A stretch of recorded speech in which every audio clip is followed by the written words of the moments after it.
পালং পনির খেতে অনেকেই ভালোবাসেন। বাড়িতে বারবার ট্রাই করেও ঠিক রেস্টুরেন্টের মতো হয়ে ওঠে না। আমার আজকের রেসিপিটা তাদের জন্য। রেসিপিটা দেখতে থাকুন। আমি পারমিতা, আর আপনারা দেখছেন দুর্গার হেসেল। সরাসরি চলে এলাম দুর্গার হেসেলে। প্রথমেই একটা কড়ার মধ্যে জল গরম হতে দিয়েছি। তার মধ্যে দিয়ে নিলাম 1 চামচ নুন আর সামান্য একটু খাবার সোডা। ভালো করে একবার মিশিয়ে দিয়ে গ্যাসের ফ্লেমটাকে অফ করে দিচ্ছি। বাগান থেকে আগেই তুলে এনেছিলাম পালং পাতা। ভালো করে ধুয়ে জল ঝরিয়ে রাখা ছিল। বাজারের কেনা পালং শাক আনলেও শুধু পাতাটাই কিন্তু ব্যবহার করবেন। গরম জলের মধ্যে ডুবিয়ে দিয়ে ভালো করে মিশিয়ে নিচ্ছি একবার। তারপর ওপর থেকে চাপা দিয়ে মিনিট 20 এভাবেই রেখে দেব। ফিরে এলাম 20 মিনিট পর। দেখুন পালং পাতাগুলো কিন্তু একদমই নেতিয়ে গেছে। গরম জলের মধ্যে ছিল তো। পালং পাতাগুলো জল থেকে তুলে নিচ্ছি। এভাবে ভিজিয়ে রেখে দিলে পাতার মধ্যে যা নোংরা আছে সব কিন্তু পরিষ্কার হয়ে বেরিয়ে গেল।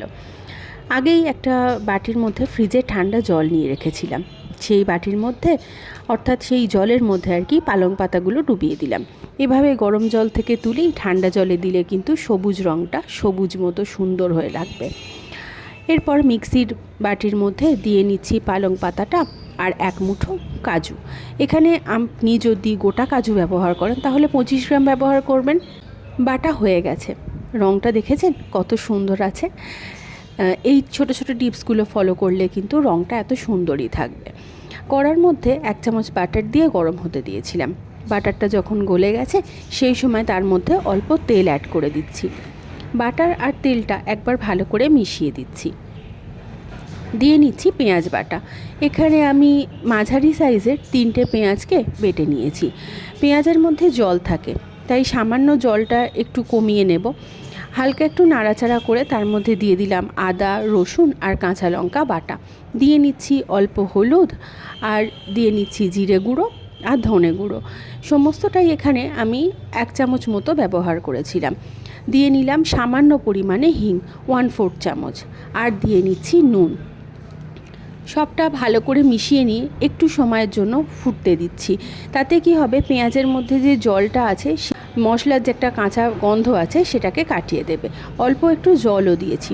যখন ফুটতে শুরু করছে সেই সময় দিয়ে নিচ্ছি টমেটো বাটা।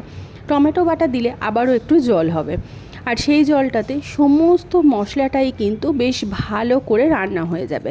কারণ পরবর্তী সময়ে আমরা পালং বাটাটা দেবার পর আর বিশেষ একটা সময় ধরে কিন্তু ফোটাবো না, তাহলে পালং বাটার যে রং আছে সেটা কিন্তু নষ্ট হয়ে যাবে। দেখুন মশলা থেকে কিন্তু বেশ তেল ছেড়ে দিয়েছে। এবার যে পালং শাকটা বাটা আছে সেই পালং শাকটা দিয়ে দিচ্ছি। আর মিক্সির যে বাটিটার মধ্যে পালংটা বেটেছিলাম সেই বাটিটা ধুয়ে অল্প জলও এখানে দিয়ে দেব। তবে খুব বেশি জল দেব না, কারণ এমনি শাকের মধ্যে থেকে একটা জল তো ছাড়েই, তো বেশি জল হলে আবার সেই জলটাকে শুকনো করতে হবে। তাতে কি হবে, পালং শাকটা অনেক বেশি ফুটে যাবে, তাতে টেস্টটা চেঞ্জ হয়ে যাবে। এমনি শাকটা ফুটলে খানিকটা রং তো চেঞ্জ হবেই।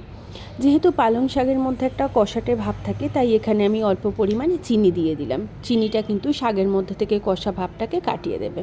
দিয়ে দিলাম এখানে আমি 350-400 গ্রাম মতো পনির। এখানে পনিরটা আমি প্যাকেট পনির ইউজ করেছি, তাই আগে থেকেই সেটা প্রিকাট থাকে। যখন ফুটতে শুরু করেছে তখন ওপর থেকে একটা চাপা দিয়ে নিলাম।